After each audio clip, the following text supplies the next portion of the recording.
how many hours a week does it take to sell 70 plus properties a year? You don't really want to know that. It takes a lot. I mean, I have my niece who helps me in the summertime with some administrative stuff because she's going to college. So, but other than that, she's 10 to 15 hours a week during the summer. I do quite a bit on my own. So that's a good question. I mean, I'd say in the slower time, it is like a 40 to 50 hour, but slower time for me is a couple months, and it's nice and steady right now. The busier time, 70 hours a week. I mean, it's hard to say because I'll show houses, I'll come back to the office, do whatever, but after the kids get to bed, I'm on the laptop doing other stuff. So yep. It's more than I'd probably like to admit, but you got to do what you got to do. I'd rather do it with half the sales, trust me. Yeah, I'm the same way. It is what it is. Yeah. As soon as the wife and kids go to bed, that laptop pulls back out and I get a couple more hours in. So, okay. So, obviously you do a lot of transactions. You just talked about your niece. So you don't currently have a team, or do you? No, I don't. Have you thought about making a team? Yes. Yeah. And that's something within the next year that's going to happen. Okay, great. Do you have any idea? I have kids that are going to be 11, 13, and 16. So travel, softball, baseball, all those different activities. It's really, thank God for technology, to be able to use that to still get work done while be on the road and catch some of that stuff. So yeah, I expect by next spring, summer, I'll at least hopefully have a full-time assistant, maybe a buyer's agent. Okay. Well, that's great. I mean, that's definitely a good step for any real estate agent to take. The saying that I hear all the time in our business is you have to spend money to make money. What is the best free way that you generate business? Free? Yep, free. I'd say social media. I'd say LinkedIn, Facebook. When I came in the business, I used those things reactively. I was in a business sales position. I didn't feel I really needed. I used them reactively. As soon as I got in the business, I realized, I blew up and expanded my connections on LinkedIn and my Facebook friends a ton, because every time they clicked on accept to connect, oh, Fred's at Howard Hanna now, or Fred's doing real estate now. And so that's by far, as far as getting the reach out there to my sphere and getting it spiral out there and go viral, it'd be Facebook and LinkedIn. Okay. Now, out of the money you do spend on marketing, what is your best return on investment?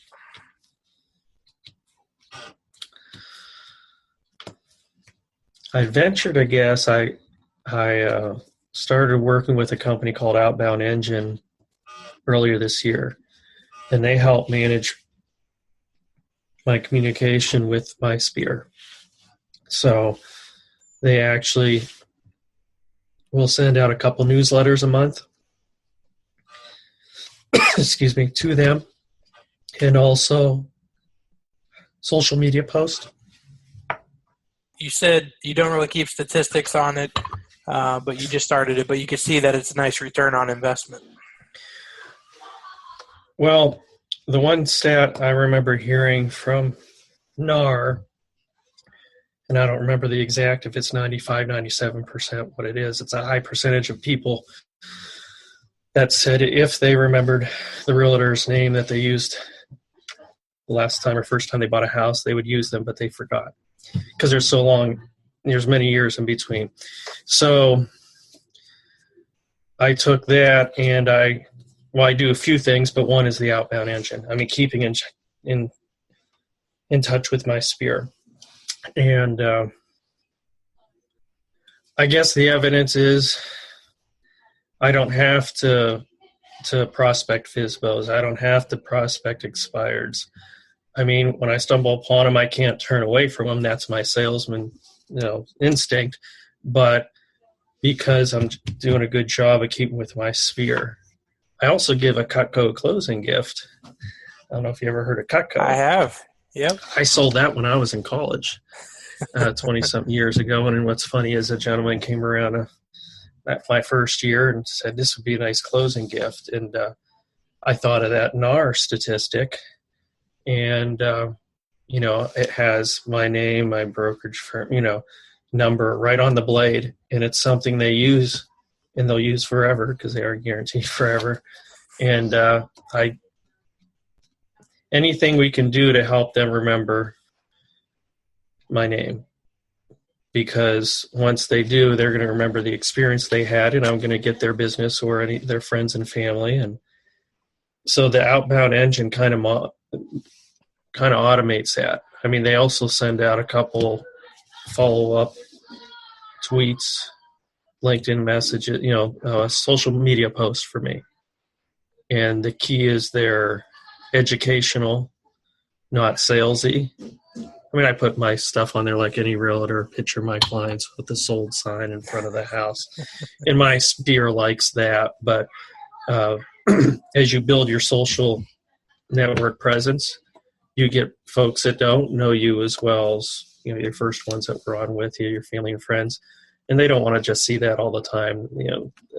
They want information. Yep. Tips on winterizing your home, tips on getting ready for spring, so it's been very helpful. As far as return on investment, I mean, I still do some Zillow advertising, and because I convert pretty well, because I get back to people within minutes, and are good at converting, the ROI on that's a no-brainer just because I convert. But that's not a ton of my business. That might be like 10%. Gotcha. Well, what is your favorite memory so far in your real estate career?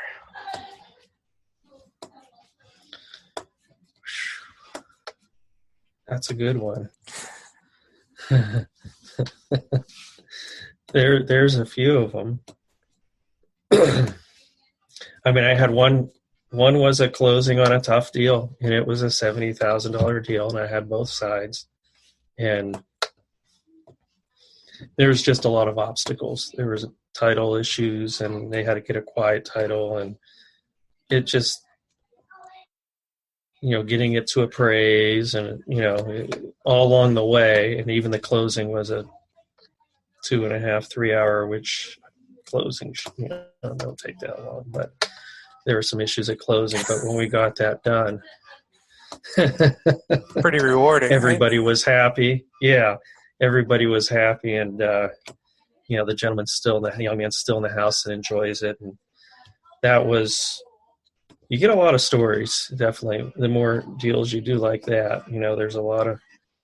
Like I said, that's probably why I do it. I mean, if every deal was new construction and just order taking, I mean, it'd be nice to have a few of those, but if that was all of them, I think it'd lose its luster. I think it would get boring, Understandable. That's how I was in my wireless career. I thought I was just, a hamster in a wheel almost. I just kept saying the same things over and over again like a broken record. Yeah. Okay, so moving forward here, what does a typical day look like from you, from the time you wake up to the time you go to sleep? Well, I usually don't, and I'm not able to get out of the house without phone calls or emails or something like that. And that's not because I sleep in and, so calls and emails and texts could start, usually email and text, fairly early. Anywhere between 8 and 9 o'clock, or if there were overnight requests via Zillow or other website, I try to get back to people, again, right away. And it could be office time before I get out on the road. I show a lot of houses.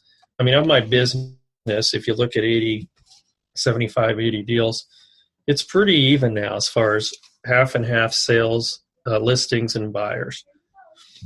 That wasn't first. So my typical day, I'm showing houses. I'm showing today's Friday here.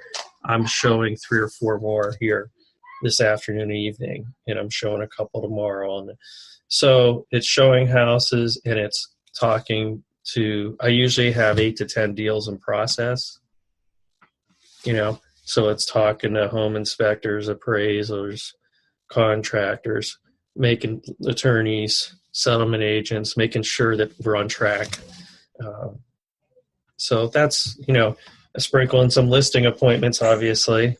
In a typical day, it's a variety. It's a variety, but I'd say I probably show 50 to 60 homes a month. Maybe that's wow. 10 to 15 a week. Some weeks though it's more, some weeks it's less, but buyers take up a lot of time. You trying to squeeze the gym in anywhere? No. No? Not really. Well, I just went back and played some basketball 2 weeks ago. I used to play pickup ball. And I started in the spring for a couple weeks and then got busy. And so I got to do that because it's good stress relief and good exercise. It is. Yeah, I played basketball twice a week, actually. So yeah, I used to do that before real estate. But yeah, there's no reason not to do that. Maybe next year with a team or a little help. There you go. So what are your thoughts on technology and how it's affecting our business? I love e-signature. I love e-signature. E-signature is the greatest thing, I'll tell you. And the programs are easy to use. I mean, anyone can use them. So, I've been on the softball field on a weekend in the summertime and did a deal and sent it to someone in Franklin, PA, and I'm in Cleveland. And FaceTime. I've sold a few houses using FaceTime when people couldn't get in town, or with a husband and the wife isn't there and didn't get a chance to see the house. So that's pretty neat. Yeah, that's great. I think technology is changing our industry quite a bit, and I always like to get everybody's perspective on that. I come from that, so I'm that field, so I'm probably more open to it than others, but it's how you use it and how you make it. So how important is goal setting to you? Well, it's very important. Then you can have an idea of, you could have goals for everything. Activity, return on investment. Obviously, units and production, volume is important, but when I was in outside sales, I really focused on daily activities and what needed done, and then the results followed. If you just look at a big number, it could get kind of overwhelming. So, having goals for how often you're going to keep in touch with clients. Otherwise, you're just winging it. Right. No, absolutely. If you were a brand new agent today, what steps would you take to start your business from scratch? Well, number one, I identify my sphere. And we all know a lot more people than we realize until we really start working on that. And using, there are people that we've met in our life that we don't even remember because it's been so many years. And just going through our social media contacts and, oh, wait a minute, I haven't seen them in years, and letting them know. So getting your sphere defined, and it's ever revolving, and you keep adding to it as you meet people and letting them know what you do. That is the quickest way, because people buy from people they know and trust. So, also you'll get to understand how to call on a FSBO and how to do that, because you got to do some of those things. Absolutely. Too. And but really, if you start with your sphere and market from there, Did the same thing with Cutco knives. First day of training, they had you make a list of family and friends that you're going to practice on and get started.